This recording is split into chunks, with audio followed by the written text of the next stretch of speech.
All right, so we've got Ulrich Blum here for our Grand Cru from Spiel.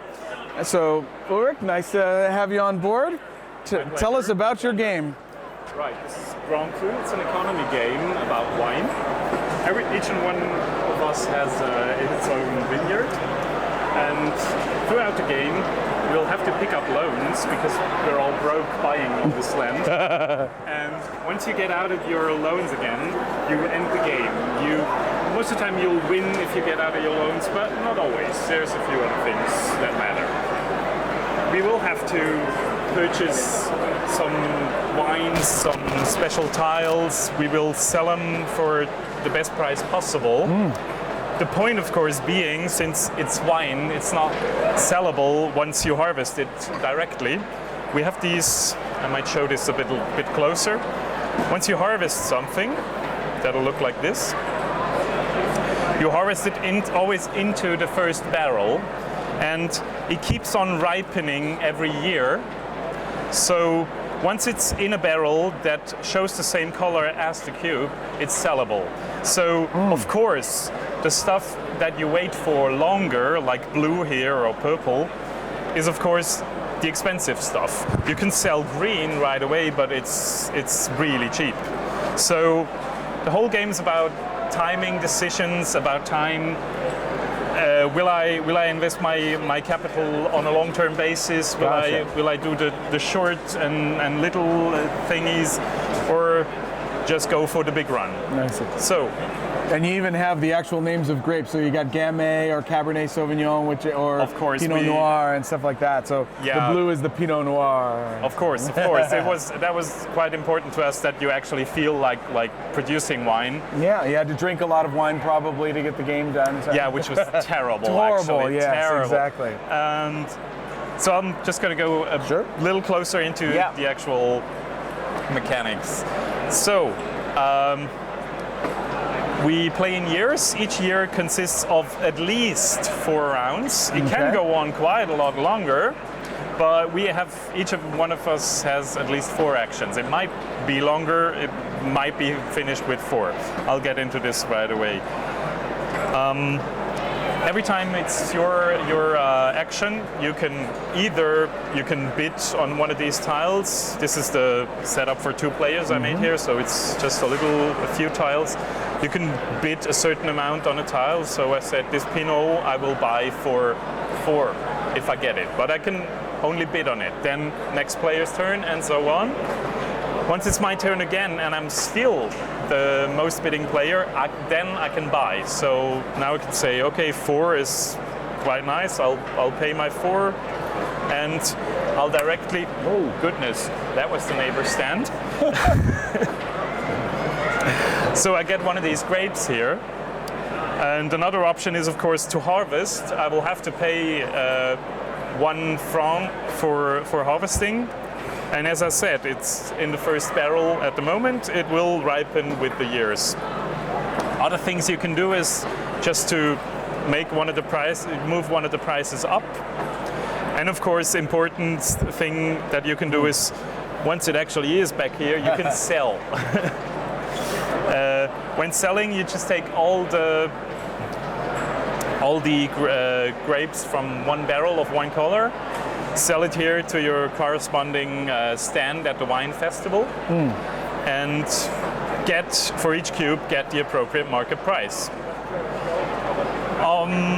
So this is for wine barrels, is that No, this is my your one. This is your I see. coat of arms. This is my coat of arms. Corresponds and so to the players' different colors. Gotcha. Okay, just wanted to clarify. So because we have the 5 usual colors for the grapes, it seems just much more makes easy. sense. Okay, that's clear. So, of course, we also have these special tiles that once in every year I can use, which allow me special things. With this one here, for example, I can deliver twice in 1 turn, because a lot of the game is about efficiency.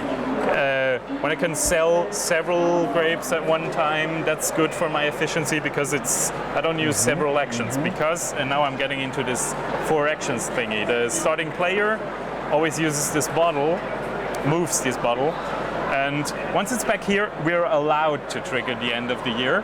Okay. We're not inclined to, so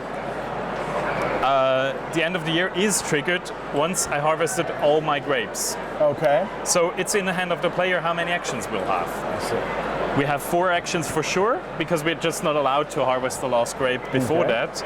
But then it goes on and on and on until somebody harvests everything. So I'm never sure how many actions I have. I always have to decide, do I need another tile here? Do I need to sell something to even pay my interests and so on? So it's a constant pressure, because 4 actions is very, very little. You don't get a lot done in 4 actions.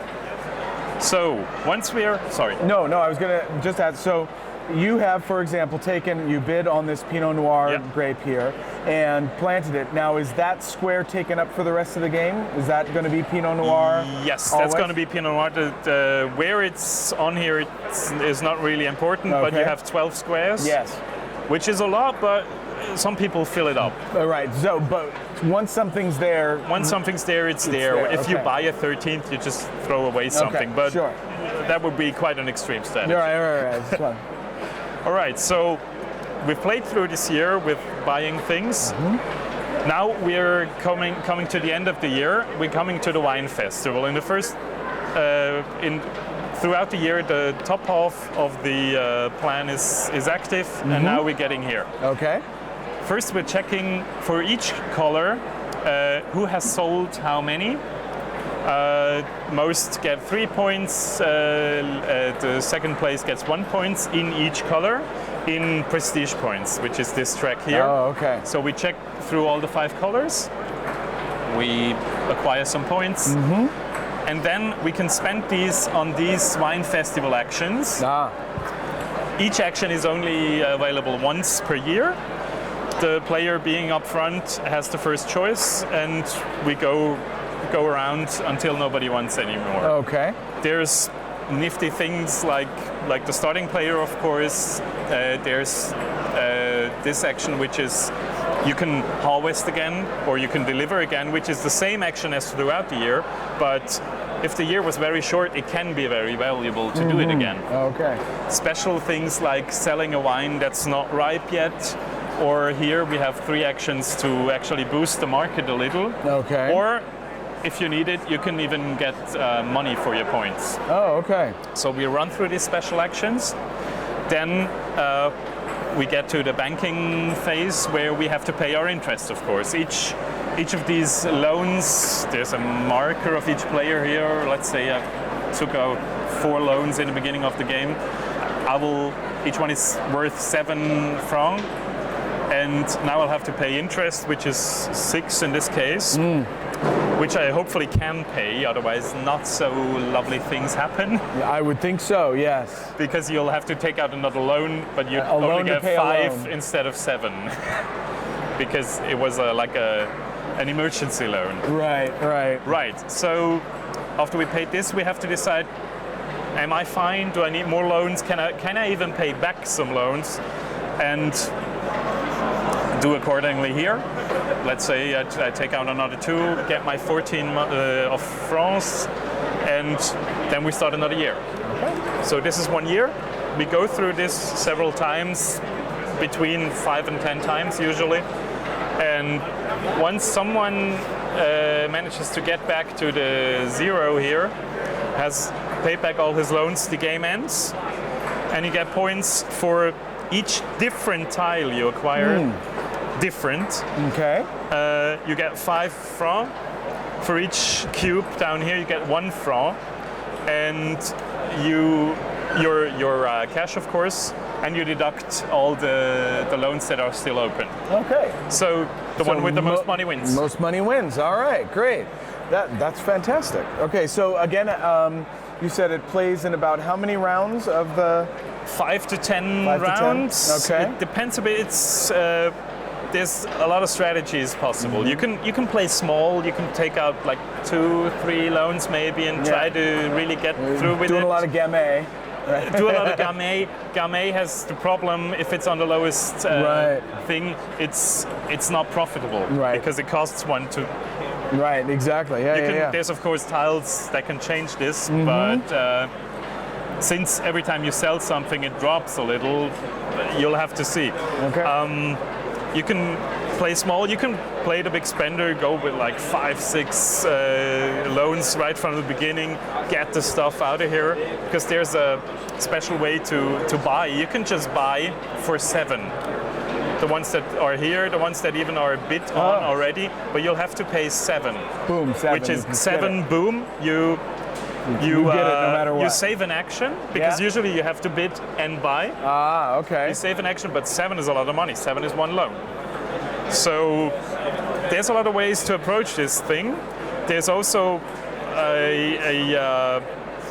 do you say, there's a thing between, you can be widespread, you can have all the things, but you'll need a lot of actions to actually, you're flexible here. Sure. But you'll need a lot of actions. If you have all blue, you can just make poof, one big sell and you get a lot of money. Ah, okay. And also differentiate is good here because you get For these the points. Right. But again, you need a lot of actions. So a lot of the game is about how many actions will I have? Right, the back and forth of that. That's great. Back and forth of it. So how many players? 2 to 5. It works good with all numbers of players. So you couple players out there, this is one for you. Woo! All right. What are we talking about in terms of a time frame for play? 90 to 120 minutes. Okay. With 2, it can be an hour. With 5, it can be 2.5 hours. But it's or 2 and a glass of wine. Maybe 2 and a glass of wine. 2 hours. Of course. I always recommend a glass of wine with it anyway. All right, wonderful, Rick. This is fantastic. Thank you for coming to the booth, and thanks for having hope me. Everybody enjoyed this. Okay. Yeah, go out, play, and we have the box cover again. Sorry, we'll do that again. Sure. Grand Cru. Grand Cru, I can recommend it. Good play. Excellent. Lincoln, can you